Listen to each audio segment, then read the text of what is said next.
Hello guys, आपका पैसा कहीं पे भी इन्वेस्ट करने से पहले ये 5 क्वेश्चन खुद को पूछिए। ये 5 क्वेश्चन मैं खुद को पूछता हूँ कहीं पे भी इन्वेस्ट करने से पहले, और इससे मुझे बहुत ही अच्छा क्लैरिटी आता है कि मुझे कहाँ कितना पैसा इन्वेस्ट करना चाहिए। ये बॉन्ड हो सकता है, म्यूचुअल फंड हो सकता है, स्टॉक हो सकता है, गोल्ड हो सकता है। कहीं पे भी इन्वेस्ट करने से पहले ये 5 क्वेश्चन मैं खुद को पूछता हूँ और इससे मुझे क्लैरिटी आता है। और मुझे उम्मीद है कि ये क्वेश्चन आपको पूछने से भी आपको बहुत ही अच्छा क्लैरिटी आएगा आपका इन्वेस्टमेंट के ऊपर, क्योंकि पैसा आपका है तो क्वेश्चन भी आपको ही पूछना पड़ेगा और क्लैरिटी आपको ही रहना चाहिए। तो गाइस, ये क्वेश्चन आगे वीडियो में एक के बाद एक जानेंगे और डिटेल से डिस्क्राइब भी करेंगे। Guys, my name is Shubhajit Mandal, let's get started the finance preparation. So hello guys, welcome back to a new episode. आज का एपिसोड में जानेंगे कि अपना पैसे को कहां सही जगह और कितना इन्वेस्ट करना चाहिए। तो अपना पैसे को मैनेज करना हम लोग सीखेंगे कुछ क्वेश्चन के थ्रू। तो अक्सर हम लोगों ने क्या करते हैं कि हम लोग किसी को देख के, यानी वो बड़ा भाई वो वाला म्यूचुअल फंड में इन्वेस्ट कर लिया तो हम भी जाके वो वाला म्यूचुअल फंड में इन्वेस्ट कर लेते, वो वाला दीदी वो वाला स्टॉक खरीदा तो हम भी जाके वो स्टॉक खरीद लेते। बट ये हम लोग कभी नहीं पूछते कि वो दीदी और बड़ा भाई वो वाला म्यूचुअल फंड वो वाला स्टॉक में क्यों इन्वेस्ट किया है। तो इसीलिए we have to ask first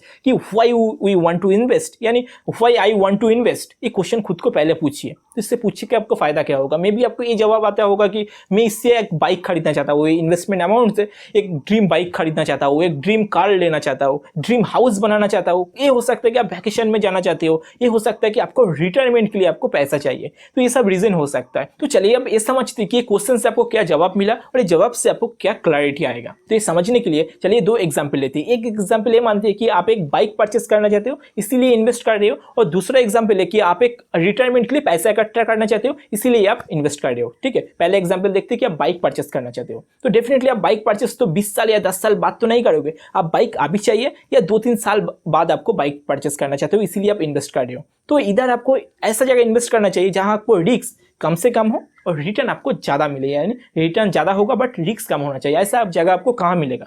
ऐसा जगह आपको हो सकता है लार्ज कैप कंपनी में जहाँ आपको रिस्क बहुत कम होता है, यानी मिनिमम होता है। इंडाइसिस में आपको रिस्क मिनिमम होता है। आपका पीपीएफ फंड, बॉन्ड, एफडी, ये सब जगह रिस्क कम होता है बट रिटर्न अच्छा होता है, इसीलिए आपको इधर इन्वेस्ट करना चाहिए। बट अगर आप रिटायरमेंट के लिए चाहिए तो इधर पूरा सिनेरियो चेंज हो जाते हैं। रिटायरमेंट के लिए तो आपको 20 साल, 30 साल या 40 साल होगा आपके पास रिटायरमेंट के लिए, तो इधर लॉन्ग टर्म मिल जाते हैं। इसीलिए stock market is the best place to grow your money. तो इसीलिए आपको डायरेक्टली स्टॉक मार्केट में, डायरेक्टली कंपनी का स्टॉक में इन्वेस्ट करना चाहिए। अगर ये वाला चार्ट को, अगर ये इंडाइसिस को चार्ट अगर ध्यान से आप देखोगे तो आपको ये देखने को मिलता है कि स्टॉक मार्केट शॉर्ट टर्म में, मतलब 2-3 सालों में स्टॉक मार्केट उतना अच्छा परफॉर्म नहीं करता जितना अच्छा परफॉर्म एक एफडी और एक बॉन्ड कर लेता है। कभी कभी ये देखा गया कि शॉर्ट टर्म में 2-3 साल में स्टॉक मार्केट से ज्यादा रिटर्न देता है एफडी या बॉन्ड। एफडी और बॉन्ड अच्छा रिटर्न देता है, बट लॉन्ग टर्म में अगर 15 साल 20 साल में अगर देखा जाए तो स्टॉक मार्केट बहुत अच्छा रिटर्न देता है। एज सच और कोई ऑप्शन नहीं है इतना अच्छा रिटर्न देने के लिए। तो इधर आपको स्टॉक मार्केट में इन्वेस्ट करना चाहिए जब रिटायरमेंट के लिए। तो आपको ये क्वेश्चन जरूर पूछना चाहिए कि आपको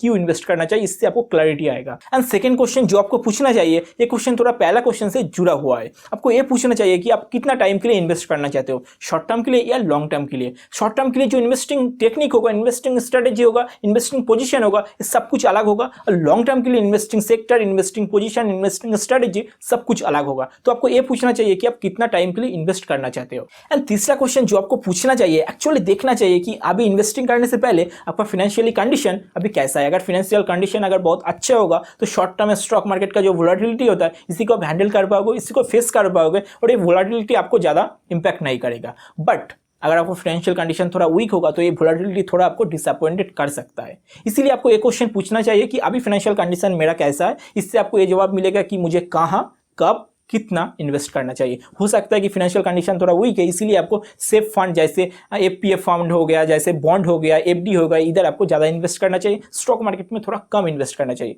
बट अगर आपको एक्सपेंस अच्छे से मैनेज हो रहा है, यानी फाइनेंशियल कंडीशन बहुत बढ़िया है, तो आपको स्टॉक मार्केट में डायरेक्टली ज़्यादा इन्वेस्ट करना चाहिए। अगर आपको एज थोड़ा मतलब यंग हो ज़्यादा तो, और ए बॉन्ड सेफ फंड में थोड़ा कम इन्वेस्ट करना चाहिए। तो ये क्वेश्चन आप जरूर पूछिएगा, इससे आपको ये जवाब जरूर मिलेगा। एंड फोर्थ क्वेश्चन जो आपको पूछना चाहिए कि मेरा हार्ड एंड मनी जिसमें मैं इन्वेस्ट कर रहा हूँ, क्या वो बिजनेस मुझे समझ में आता है। इसीलिए वॉरेन बफेट ने बोला कि never invest in a business you don't understand. जो बिजनेस आपको समझ में नहीं आता वो बिजनेस में इन्वेस्ट मत करो, क्योंकि इन्वेस्टमेंट में, बिजनेस में बहुत कुछ चेंजेस होते रहते हैं। ठीक है, तो बिजनेस में बहुत कुछ चेंजेस हो रहा है, इसके ऊपर डिपेंड करता है कि बिजनेस का वैल्यू गिरेगा या बिजनेस का वैल्यू ऊपर जाएगा। तो अगर बिजनेस का वैल्यू गिर रहा है और आपको समझ में नहीं आता है कि अभी क्या हो रहा है और अभी होल्ड करके आप बैठे हो, तो आपका पैसा तो वैसे ही बर्बाद होने वाला है।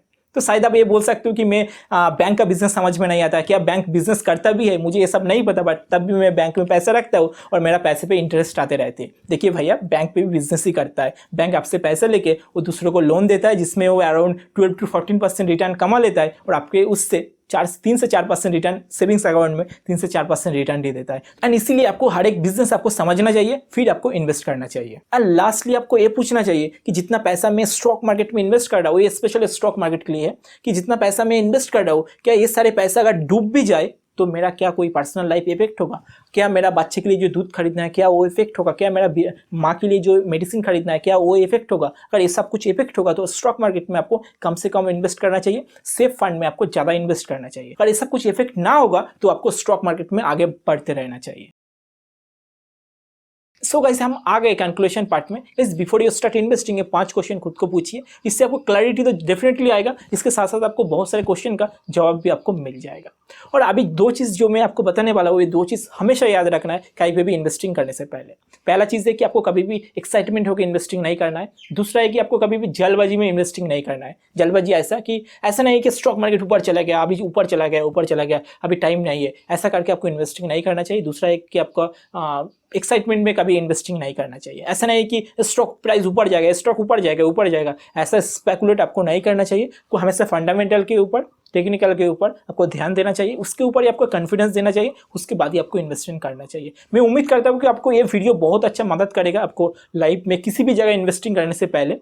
और आप भी एक मदद कर दीजिए, चैनल को सब्सक्राइब कर लीजिए और एक लाइक डेफिनेटली कर लीजिए। इसके फायदा बहुत कुछ होगा कि मेरा मोटिवेट करेगा दूसरे वीडियो लाने के लिए, और यूट्यूब को भी समझ में आएगा कि ये वीडियो अच्छा है और भी लोगों को मदद करेगा, इसीलिए वो वीडियो आगे तक पहुँचेगा। तो वीडियो को डेफिनेटली लाइक कर दीजिए और चैनल को सब्सक्राइब कर लीजिए।